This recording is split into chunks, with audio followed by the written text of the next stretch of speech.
JBNN will keep you informed. I'm Michelle Jones. Hi guys, before we go into the news, please remember to like, subscribe, leave a comment, and to share the news with someone today. Now on to the news. Meadows removed as PNP candidate for North Trelawney after endorsing choppers. I would like to address the video excerpts of comments I made on the final leg of the local government campaign that do not reflect my true stance on criminal activities, particularly as it relates to lottery scamming. I unequivocally and unreservedly withdraw those remarks and want to make it clear that I condemn any form of fraud and criminal behavior generally.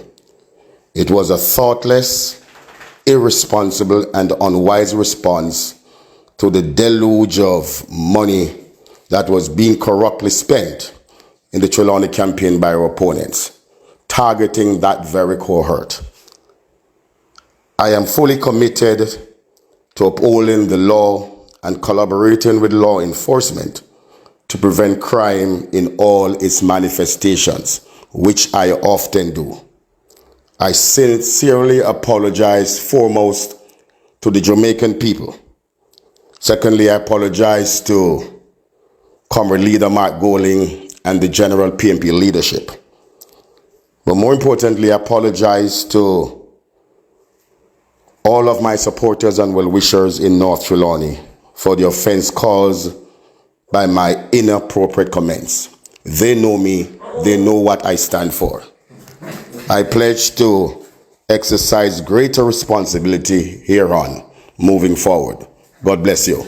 Just hours after a video of Dennis Meadows endorsing scamming went viral on social media, the president of the People's National Party, PNP, Mark Golding, has announced that Meadows has been removed as the party's provisional candidate for North Trelawney. In a release on Thursday, Golding stated that Meadows' continuation as the candidate is untenable in light of his egregious remarks on the platform, given that scamming is one of Jamaica's most serious national security challenges. Meadows had stated that he had no problem with choppers. In Jamaica, a chopper refers to a person involved in scamming activities. And I speak to the youth man them for the corner, you know. Especially one who call themselves chopper. Let me tell you straight up. And he can speak openly. I have no problem with a man if he want chop. Because them chop us during slavery. So nothing wrong if we chop them back. In Austin Meadows, Golding stated that Jamaica can no longer tolerate unprincipled leaders. Let this precedent be a warning to all who serve in the PNP under my leadership. We are demanding higher standards of accountability. Jamaica will no longer tolerate weak, unprincipled leaders who will say one thing but do another. Jamaicans deserve better, and I'll give it to them. Meadows resigned from the JLP in March 2022, following what he described then as a toxic relationship. He joined the PNP in October, moved up in the hierarchy of the party, becoming chairman of the constituency and a no caretaker candidate. Meadows had made 3 failed bids to win the constituency. JLP distanced itself from Warmington's reprehensible comments. The Jamaica Labour Party JLP says it condemns comments by Everald Warmington that he will withhold public funds from the People's National Party's councillor-elect in the Old Harbour South Division, Dr. Kurt Wall.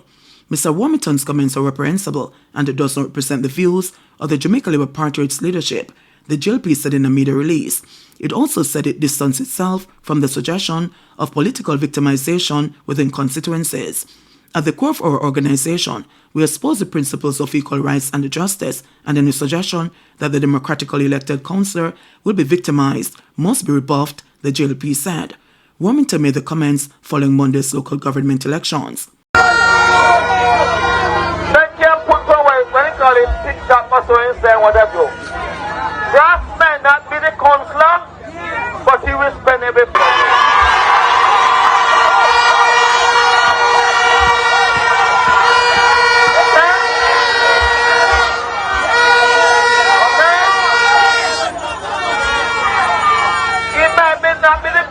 name, but he been charged.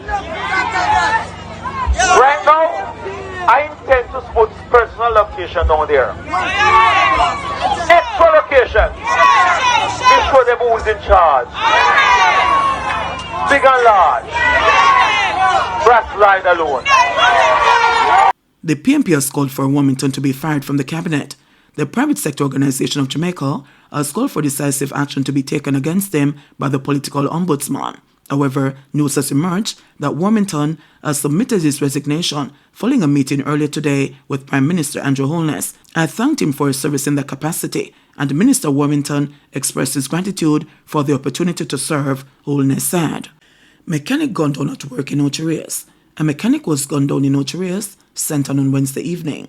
He has been identified as Chadwayne Gale, otherwise called Scary, of Jacks River, St. Mary. Reports are that about 8:30 p.m., Gale was operating a motor vehicle on Milford Road in the vicinity of a garage when he was approached by a gunman who opened fire, hitting him multiple times. Gale was taken to the St. Anne's Hospital, where he was pronounced dead.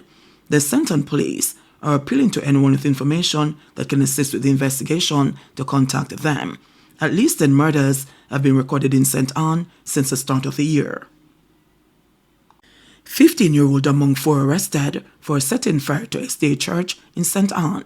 A 15-year-old boy is among 4 males arrested for allegedly setting fire to the Exchange Seventh-day Adventist Church in St. Anne on Monday. Head of the St. Anne Police, Senior Superintendent Dwight Powell, said the other males are 2 19-year-olds and a 21-year-old. According to the police chief, the males reportedly stole several items from the church and then set fire to sections of the building. The fire brigade and police were alerted to the scene. SSP Powell said following cooling down operations, the suspects were accosted by lawmen. Charges are to be laid pending further investigations. Suspects arrested for killing mentally ill man who set fire to politician's vehicle. Commanding officer for the Area 1 Police Division, Assistant Commissioner Clifford Chambers, says arrests have been made in connection with the fatal shooting of a mentally ill man said to be responsible for setting ablaze the vehicle of People's National Party councillor candidate Jason Cummings on February 15. Following the arson attack, 44-year-old Kenroy Doman was found with bullet wounds sometime after 9 p.m. on the same day in an area known as Africa close to his home. ACP Chambers said that charges have not yet been laid against those in custody, but investigations are far advanced. The vehicle that they were traveling in is now in police custody, and forensics have been uplifted from it. We have verified the incident itself in the sense that formal statements were provided, other supporting statements were provided to the police. We've also verified the mental condition of the deceased with records from the hospital, so we can now say that he has a mental condition.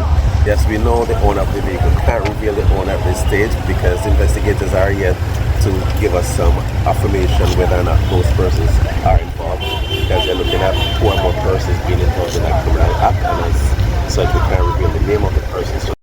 Cops bust car stealing ring in Melbrook Heights. The Kingston East Police believe they've uncovered a car stealing ring after discovering several scrapped vehicles, car parts, and a license plate in Melbrook Heights in the division. Deputy Superintendent of Police Colin McKenzie provided details in a press briefing today. I am Deputy Superintendent McKenzie, Crime Officer Kingston Eastern. With me is Deputy Superintendent Smith, Operations Officer Kingston Eastern Division, and the member of my PIU team, that's a proactive investigation unit. On Wednesday, the 28th of February, around at about 5:30 p.m., my PIU investigative unit was conducting their routine patrol in the area of Melbrook Heights when they discovered quite a number of motor vehicle parts and mechanical parts, as also a quantity of license plates numbering about 15. So far, the preliminary investigation has revealed that these motor vehicles are suspected to be stolen from Steertown, Portmore, Duane Park, and some other areas in the corporate area. We are seeking the public's assistance in identifying some of these plates, as also the motor vehicle. We want to urge the citizens to cooperate as best as possible, as this, we believe, is a stolen motor car ring. We're asking the public If anyone has suffered such a loss, we're asking them to contact the Elliston Road Proactive Investigative Unit or myself at 997-8884 or the Police Emergency 119 number, and you will be so informed. PNP later had taken control of St. Mary. After 2 days of tense waiting, the Electoral Office of Jamaica on Wednesday declared that the People's National Party PNP has won the majority of the seats in the St. Mary Municipal Corporation. Before Monday's vote, the PNP held only 3 seats. On Wednesday, they added 4 more, including 1 female among the first-time winners. In a close race, the final tally indicated the PNP won 7 divisions to the Jamaica Labour Party's JLP 6. One of the biggest upsets was in the Gale division, which the JLP has held for more than 20 years. The PNP's Giovanni Byfield unseated the former Deputy Mayor, Jason James, by 47 votes. In the Bosco Belt division, the PNP's Fitzroy Wilson regained the seat he had lost to Leroy Sewell in 2016, while over in the Rockabessa division, where it was the Battle of the Teachers, the PNP's Ramon Big House Henry defeated the JLP's Sheldon Kidd. In the Port Maria division, the lone female winner for the PNP, Corinne MacDonald, won comfortably as she defeated the JLP's Jermaine Smelly by 111 votes. Everton Garvey retained the Islington division, which he had indicated during the campaign he was hoping to win in honor of his childhood friend Lincoln Dixon, who died in March. Garvey bested Dennis Leckie by 87 votes. He is one of the 4 victors who are newcomers to the municipal corporation. Former Mayor Levon Freeman of the Belfield division and Paul Fife of the Highgate division maintained their seats for the PNP. The 6 seats retained by the JLP are the Onoto Bay division held by Hugh Bryan, Lenford Danvers in Castleton, Richard Carey Richmond, Doreen Hutchins of the Carrinal division, Mitzi Hudson of Hampstead. The only newcomer for the JLP is Dante Moulton of the Retreat division. Collymore wanted wife accused of hiring her own killers.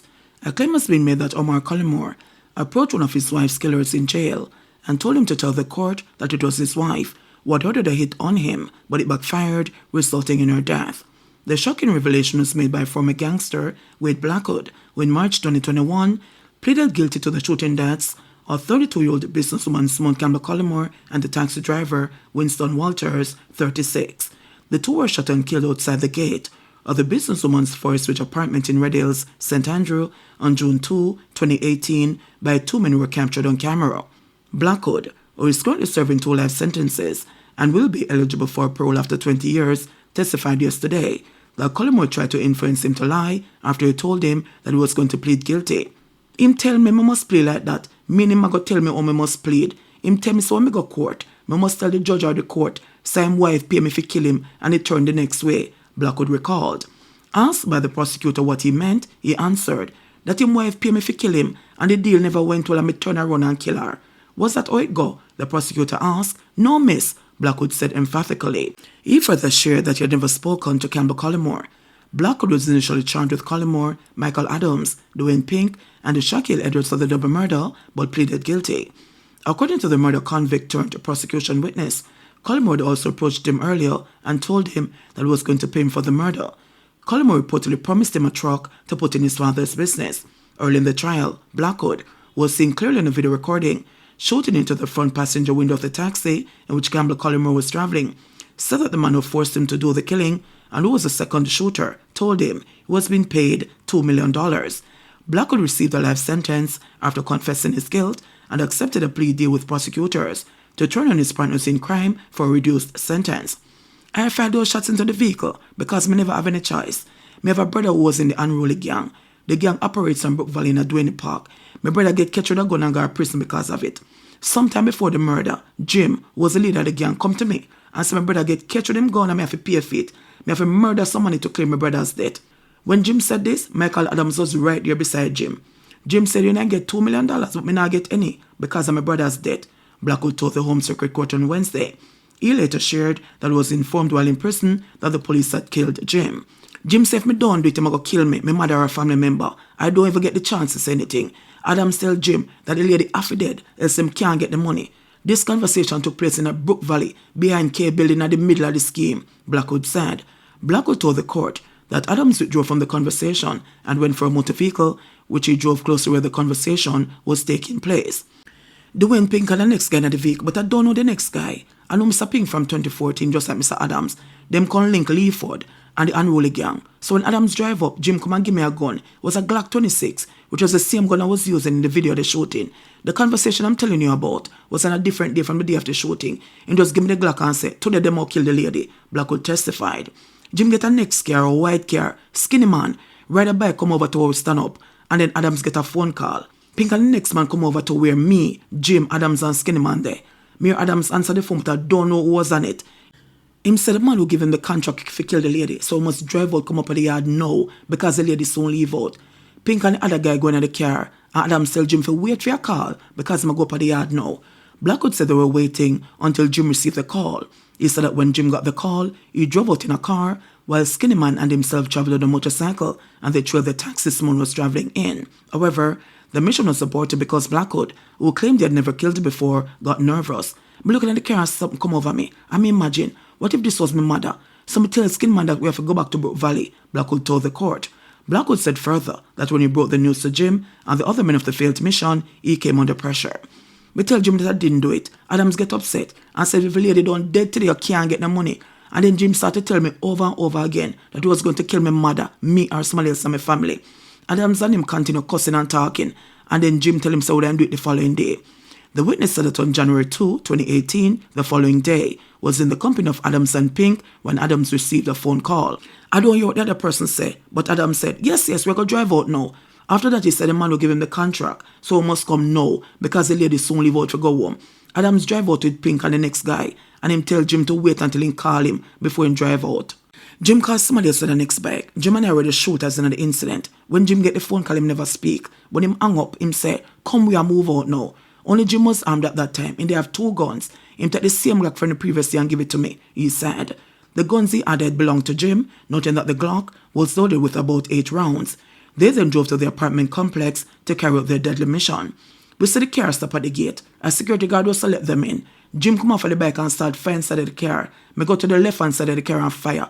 A lady was on the left-hand side and a man was on the right, Blackwood told the jury, pointing out that Jim took a bag from the vehicle because the mission was to let it appear to be a robbery. Meanwhile, Blackwood, who said that he felt badly about the murder, testified that when he first saw Collymore, he asked him why he gave Adams the contract to kill the woman, and he gave me a face like him and said, don't ask me that. Blackwood continued his testimony today. JBN will keep you informed. Please remember to subscribe, like, share, leave us a comment, and click the notification bell to receive our daily news items.